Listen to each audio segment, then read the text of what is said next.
pensar numa coisa. E se os riscos de uma mina a céu aberto e os de uma refinaria de petróleo fossem, no fundo, os mesmos? Parece uma ideia meio estranha, né? Mas é isso. Hoje a gente vai desvendar umas conexões bem surpreendentes e, olha, bem perigosas entre as operações de mineração e a segurança das plantas químicas. Olhando para essa imagem, a gente vê uma falha catastrófica, né? Um mineroduto que simplesmente se rompeu, liberando uma quantidade absurda de material. À primeira vista, parece um problema típico, exclusivo da mineração. Mas será que os princípios por trás desse desastre são só dessa indústria mesmo? Pois é, a resposta pode ser bem surpreendente. A verdade é que as linhas que separam um acidente de mineração de uma falha numa planta química são muito, mas muito mais finos do que a gente imagina. O risco fundamental, sabe, a física por trás do desastre, é exatamente a mesma. Então, vamos começar explorando justamente esses paralelos. A gente vai ver como os princípios de segurança de processo, que, para simplificar, focam em evitar acidentes gigantescos com materiais e energia perigosos, e não só nos escorregões do dia a dia, são essenciais para entender e, o mais importante, para prevenir grandes desastres na mineração. O ponto central é este aqui. Não importa se é numa mina ou numa planta química, o perigo de verdade vem da liberação descontrolada de energia. O cenário pode até ser diferente, com rocha e terra em vez de tubos e reatores, mas as leis da física e as consequências de uma falha, essas não mudam.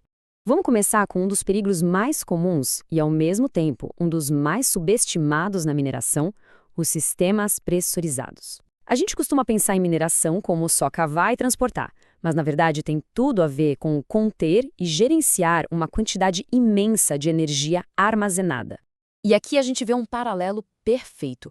De um lado, um mineroduto levando aquela mistura de minério com água.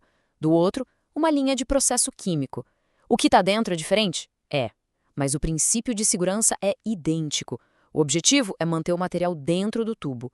Se qualquer um deles falhar, o resultado é o mesmo. Um vazamento perigoso, um dano ambiental gigante e uma liberação de energia totalmente fora de controle.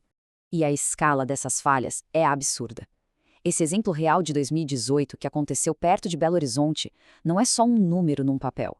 A liberação de 450 metros cúbicos de minério e água significa uma consequência ambiental gigantesca, capaz de contaminar ecossistemas inteiros e colocar comunidades em risco. E olha só, os perigos de pressão não estão só nos dutos. Pode parecer estranho, mas um dos maiores riscos pressurizados numa mina são os pneus dos caminhões gigantes, os chamados OTR, de off-the-road. Cada pneu desses funciona exatamente como um vaso de pressão industrial, só que raramente é tratado com o mesmo cuidado.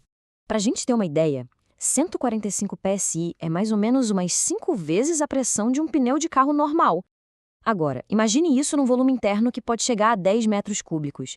A energia guardada ali é enorme, comparável a vasos de pressão industriais. É praticamente uma bomba em potencial que, por não parecer um equipamento de processo, muitas vezes passa batido nas análises de risco.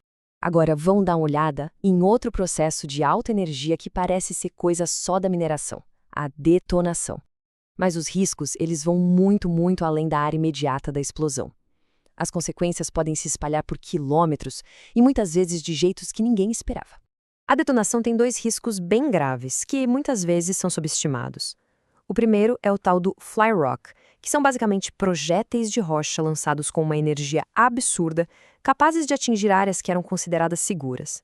O segundo é a liberação repentina de gases tóxicos, como o dióxido de enxofre, que podem se formar na reação da explosão com o minério e exigir evacuação imediata da área inteira. Certo. Diante de todos esses riscos que estão interligados e muitas vezes escondidos, o que dá para fazer para gerenciar tudo isso direito? A resposta está num plano de segurança proativo, que adota essa mentalidade da segurança de processo e se baseia em 4 ações principais. O material de origem traz uma abordagem bem clara em 4 passos. Primeiro, identificar os perigos, ir além do que parece óbvio. Segundo, aprender com quem já passou por isso, com as lições de outras indústrias que lidam com esses riscos há décadas. Terceiro, e esse é importante, manter a mente aberta sobre o que a gente chama de processo. Entender que sim, um pneu de caminhão pode ser tão perigoso quanto um reator. E por último, se envolver. Compartilhar o que se sabe para que a segurança de todo mundo fique mais forte. E isso nos leva à grande conclusão, a reflexão final sobre o nosso próprio ponto cego. O maior perigo, no fim das contas, não é o duto pressurizado ou a detonação.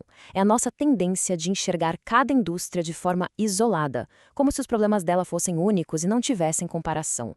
A pergunta que fica é exatamente essa. Que outros riscos catastróficos a gente está deixando de ver por tratar uma indústria como se ela fosse única no mundo?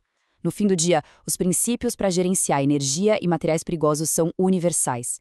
Reconhecer isso não é só uma boa prática, é o primeiro e mais importante passo para uma segurança de verdade.